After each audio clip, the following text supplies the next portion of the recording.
Gracias por acompañarnos en la señal de éxitos. Son las 7:11 de la mañana. Estamos transmitiendo desde Catuche, en la ciudad de Caracas, para todo el país, a través de nuestras emisoras, de nuestro circuito. Transmitimos a través del canal 990 de Simple TV, también a través de mundoor.com y de nuestras aplicaciones en video.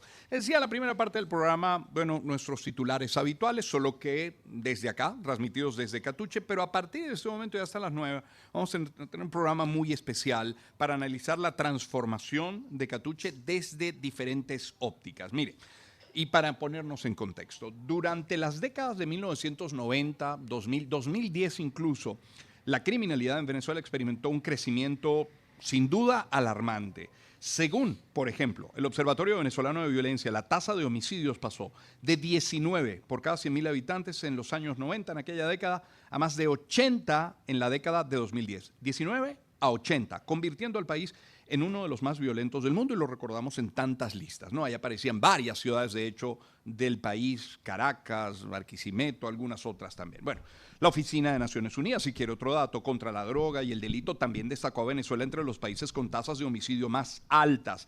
Y eso, claro, que afectó gravemente la forma particular, además, a los barrios populares de Caracas, como por ejemplo Catuche, en La Pastora. La inseguridad entonces, en aquellos años, se convirtió en cotidiana. En estos sectores la presencia de bandas generó un ambiente de miedo, de desesperanza entre los habitantes, pero, y aquí viene el punto, aquí donde estamos ocurrió un pacto social que rompió paradigmas, que inspira, que es muestra de lo posible, que nos hace sentir orgullosos de nuestro gentilicio. En ese proceso ciudadano de autogestión hubo dos grandes actores, lo decía al inicio, las mujeres. Hoy es el Día Mundial de la Mujer en las Américas. Bueno, las mujeres tuvieron un papel protagónico. Y luego la iglesia, a través de los jesuitas, particularmente uno de ellos, un jesuita que todo el país conoce, me refiero al padre José Virtuoso, mejor conocido como Joseíto, aquí en la zona. Y sobre esta transformación queremos hablar, una transformación nacida de héroes civiles. Aquí las calles, aquí las esquinas, aquí las plazas, que son muchas, están cargadas de la presencia del Beato, de José Gregorio Hernández, de Cruz Diez, de Arturo Michelena y sí, ¿por qué no también del Padre Virtuoso? Quiero presentar a dos primeros invitados. Esta mesa la conforman cuatro en esta primera parte. Los dos primeros son Thaís Contreras, es licenciada en Trabajo Social de la Universidad Central de Venezuela, docente de la Universidad Católica Andrés Bello, consultora en el área de desarrollo social en el proyecto Sueño de Catuche. Thaís, bienvenida, ¿cómo está? Hola, buenos días, muy bien, Román. Y nos acompaña Luis Isquiel, abogado, profesor de criminología en la Universidad Central de Venezuela. Luis, bienvenido también. Gracias por la invitación, Román. Luis, comienzo contigo, si me permite, Thaís. ¿Cómo era el Catuche de la delincuencia? ¿Cómo eran las barriadas entonces? ¿Qué pasaba aquí? ¿Qué tipo de delitos ocurrían entonces? Bueno, como tú señalaste en la introducción, Venezuela se convirtió durante varios años en uno de los países con mayor tasa de homicidios en el mundo, y Caracas principalmente, y el oeste de Caracas, era la zona de mayor conflictividad quizás en el país. Y Catuche no escapaba de esa situación. Entonces aquí se presentaban unas situaciones de violencia que fueron cortadas por este proyecto del cual vamos a hablar. Thaís, ¿qué impulsa en una persona que va, que crece, que se desarrolla en una zona como esta? ¿Qué lo impulsa, qué lo lleva, qué lo presiona? ¿Qué seduce a una persona para delinquir, para dedicarse a la delincuencia? ¿Qué condiciones? Bueno, yo creo que la pobreza, las pocas oportunidades que una persona tiene como proyecto de vida, son como una de las principales razones. Luego la presión y el mismo tema de la vinculación a otros pares que están en lo mismo. Si no tienes educación, si no tienes oportunidades de educación, no tienes trabajo, las familias son familias desestructuradas, es muy probable que eso se convierta en una buena oportunidad para delinquir y para convertirte en un delincuente. Menciona varios elementos: pobreza, presión, vínculos, familia también. ¿Qué agregarías, Luis? ¿Qué más? Bueno, no sé el caso específico de Catuche, pero en términos generales, las adicciones a las drogas y al alcohol, la infancia abandonada, la violencia intrafamiliar. En otras partes también el modelaje delictivo, es decir, hay un individuo que se convierte en el líder criminal del sector y muchos jóvenes ven en ese individuo un camino a seguir. Bueno, entonces son temas sociales que impactan y que son el caldo de cultivo de la creación de bandas criminales en Venezuela. Thaís, nos acompaña Luis Isquiel y Thaís Contreras. Thaís, uno piensa en Catuche y piensa en muchas plazas, que son muchas, y de las que vamos a hablar un poco más adelante como parte del patrimonio de esta zona.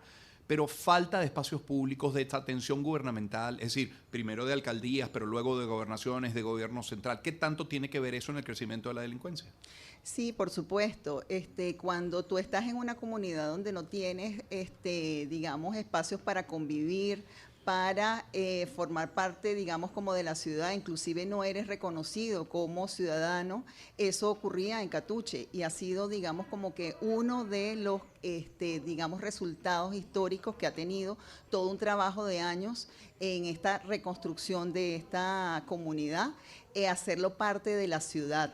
En los años 80, cuando teníamos el libro aquel amarillo de las páginas, esto era una zona totalmente verde, era una zona que no existía como comunidad. Hoy en día tú consigues en Google Maps en la comunidad y ya ahí hay un reconocimiento de un espacio público que ha sido como fundamental también en la identificación de la ciudadanía y de la construcción de la paz y de la convivencia, digamos como ese espacio que ha sido como fundamental, que es el reconocimiento del ciudadano, con derechos, con deberes, y esa es una construcción, digamos que a partir de programas de educación, de formación, por ejemplo, estos centros de Fe y Alegría han sido parte también como del legado que ha tenido, digamos, todo el trabajo que se ha realizado de organizaciones que han venido y han trabajado para brindar, digamos, espacios educativos,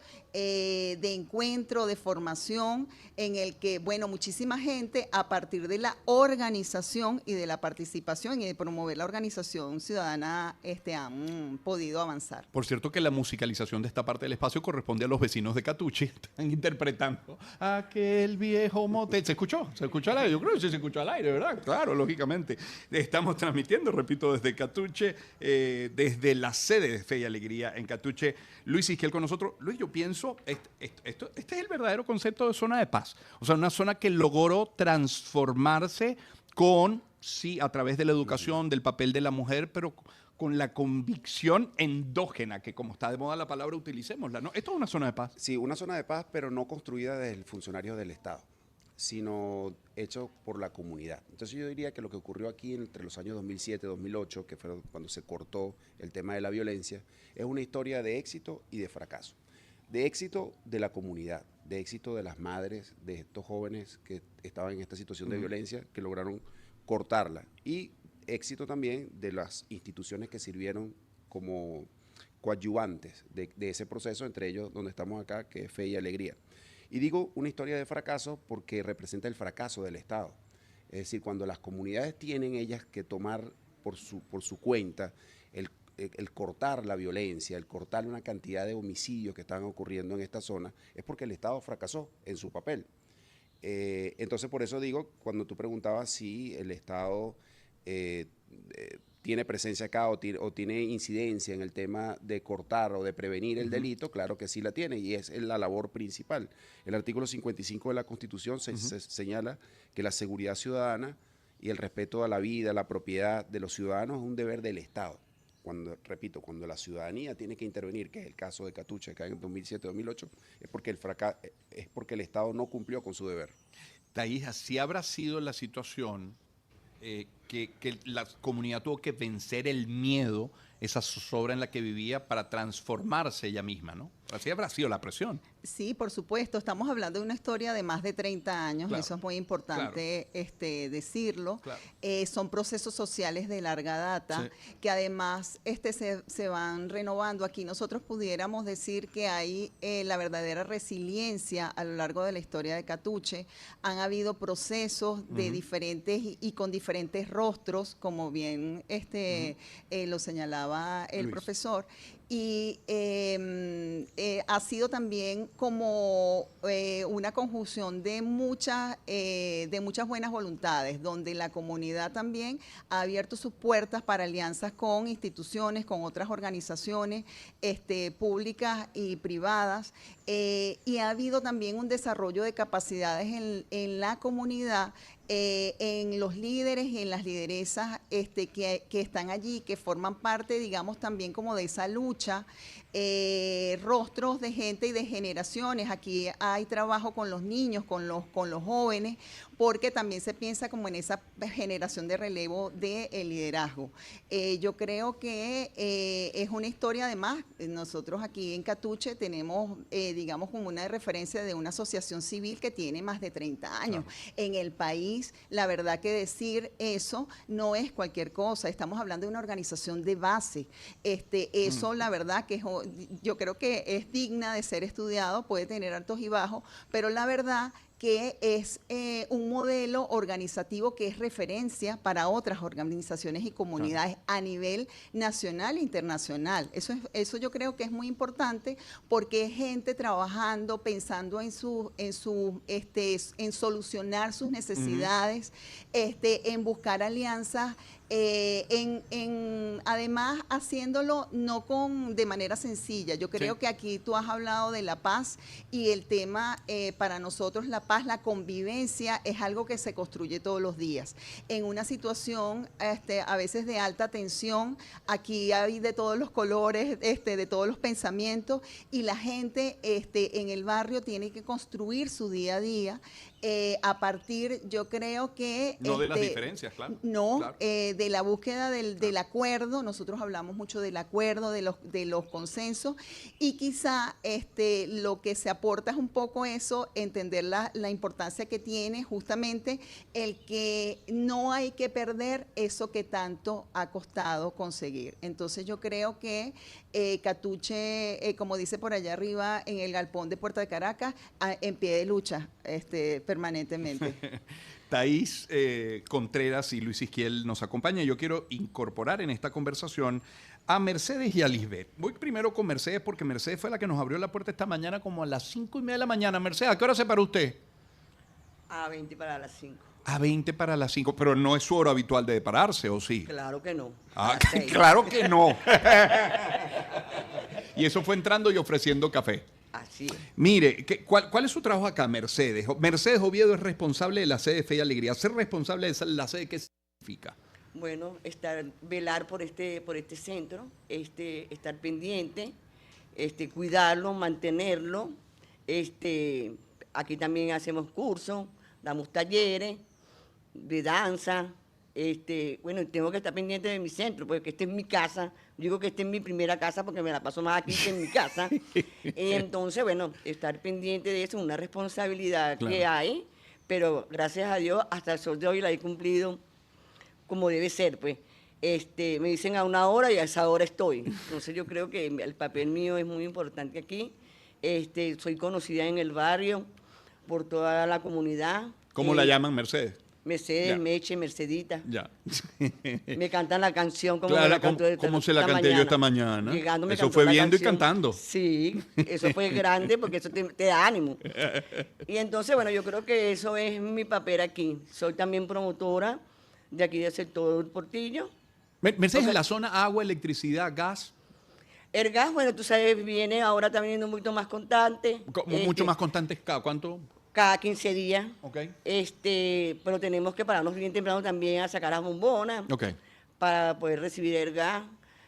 La luz, bueno, viene y se va, como Ok. en todos lados que está sucediendo. Ujú. Pero bueno, pues lo único malo aquí es el aseo. El aseo. El aseo que no viene con frecuencia. Con tanta pues. frecuencia. ¿Y qué hacen con los desechos entonces, con las bolsas de basura? ¿A Bueno, dónde yo las por llevan? lo menos yo espero que pase el aseo por aquí. Ya. Pero el aseo te pasa 2, 3 minutos, si tú no la sacas te vuelves con tu basura para acá, porque Claro, no dura y mucho hasta el día tiempo. siguiente. Claro. Él no tiene hora. No tiene hora. Él no tiene, puede venir en la mañana, Difícil como por el programarse, ¿no? mediodía. Claro. Claro. Mercedes Oviedo nos acompaña, es responsable de esta sede y además está acá con nosotros compartiendo esta primera parte, esta conversación. Lisbeth Mora, ella es coordinadora de Fe y Alegría. Beba le llaman, ¿verdad usted? La gente seria me llama Beba. Y los que no, Lisbeth, ¿cómo la llamo? los que- ¿Cómo la llamo yo? Por supuesto, Beba. Beba, Sí, sin duda. Claro, todo un Mira, además, señor.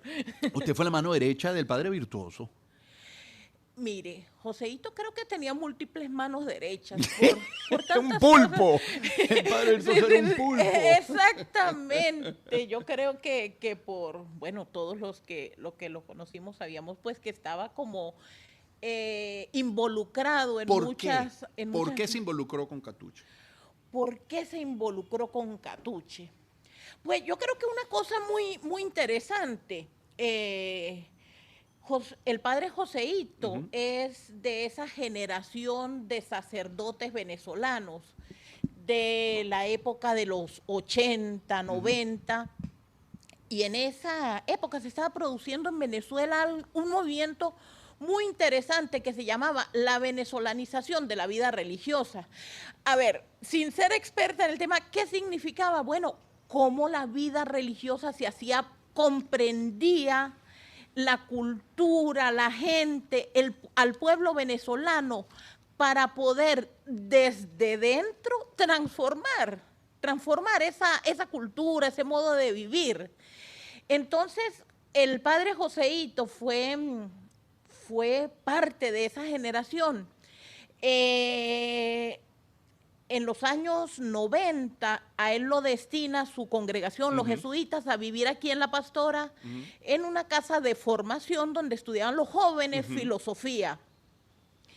Y bueno, y lo primero era, ¿por qué nos vamos a ir a hacer pastoral a otro lugar teniendo aquí a una cuadra? Pues una gente tan interesante, pues que necesita tanto de nosotros como vecinos, como hermanos, como jóvenes.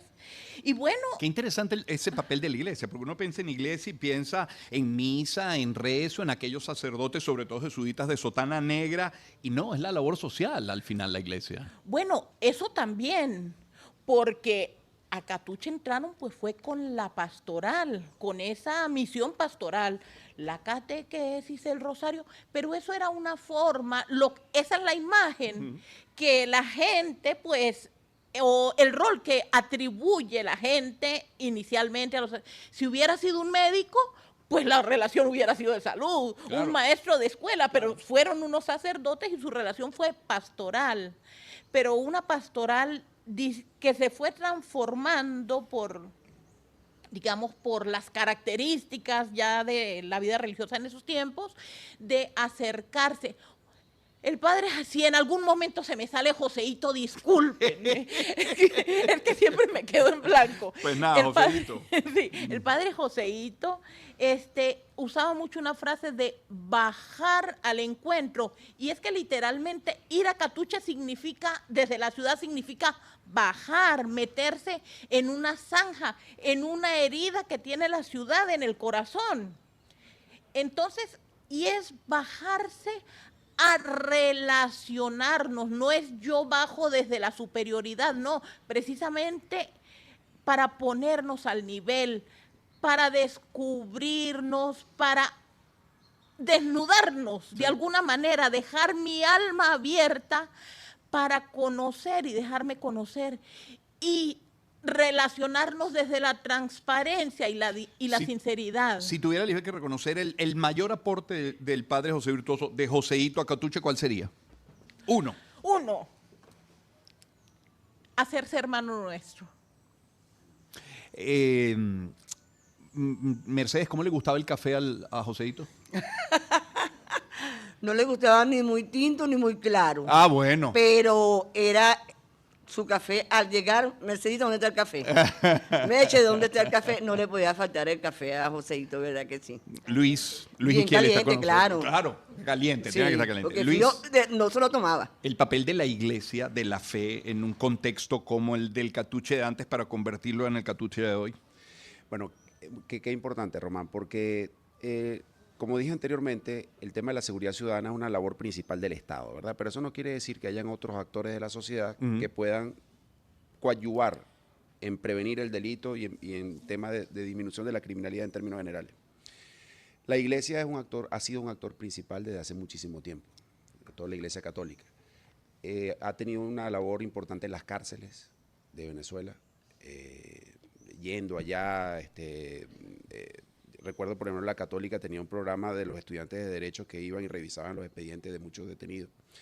Creo que también hubo clases dentro de las cárceles y mucha gente que estaba presa se graduó también por esa participación de la iglesia y las instituciones alrededor de la iglesia católica. Y este ejemplo acá de Catuche, donde sin la intervención de Fe y Alegría como mediador, probablemente no se hubiera llegado a un resultado eficaz como el que se llegó, que para poner en contexto a los que nos están escuchando, aquí había prácticamente una guerra entre bandas, entre una banda de este sector o jóvenes que estaban involucrados en temas criminales de este sector donde estamos, que es Portillo, y otro sector que se denomina La Quinta. Y en ese conflicto, me corregirán las personas que fueron protagonistas de esto, pero en los estudios que he revisado señalan que hubo más de 100 personas fallecidas por la violencia criminal en ese conflicto. Y Fe y Alegría fue un actor que, como institución de la iglesia, logró, junto con las madres de estos jóvenes asesinados y jóvenes que formaban parte de las pandillas, cortar ese circuito de violencia. Thaís, en un minuto, ¿qué transforma un líder negativo en uno positivo? Mira, la formación, la educación, el hacer, el tener un proyecto común, la participación, el tener referentes positivos. Yo creo que eso es muy importante. El trabajo de pares, el que tú veas buenas prácticas de tu vecino, esas pequeñas evidencias, esas pequeñas victorias en el barrio, yo creo que van transformando en que el resto de las personas también se contagie de buena, digamos, práctica, y que vaya como creándose ese efecto virtuoso, como nuestro querido padre virtuoso, y que efectivamente eso se multiplique para generar el bien. Yo creo que aquí eso ha funcionado. De hecho, en la historia reciente, nosotros venimos en el 2024 desarrollando trabajo por comités en los sectores, y por ejemplo aquí Mercedes, porque no la dejaste hablar mucho, pero Mercedes tenía unas prácticas interesantes con su equipo. Ella, como lo decía, es promotora, o sea, aquí hay digamos una estructura comunitaria interesante a partir de la asociación comunitaria, y se organizan, por ejemplo, para hacer actividades de autogestión, pero eso sirve de referencia para lo que está en el otro sector, por ejemplo, que es el Boulevard, y eso es un efecto multiplicador que yo creo que apoya para que se puedan hacer buenas prácticas. Bueno, Mercedes, me cuenta en la próxima parte. Tenemos que ir al corte. Yo quiero despedir ahora a Thaís Contreras, licenciada en Trabajo Social de la Universidad Central, docente de la Universidad Católica, consultora en el área de desarrollo social en el proyecto Sueño de Catuche, y despedir también a Luis Isquiel, abogado y profesor de criminología en la Universidad Central de Venezuela. Gracias a ambos. Gracias. Yo no puedo despedir a Mercedes y a Lisbeth porque estoy en su casa. ¿Cómo les voy a despedir si estoy en la casa? ¿Me sacan? No, lo que vamos a hacer es incorporar en la próxima parte a Yuraima, a Doris, a Walia y a Félix en esta conversación desde Catuche, nuestro programa el día de hoy. Pausa y volvemos enseguida con más.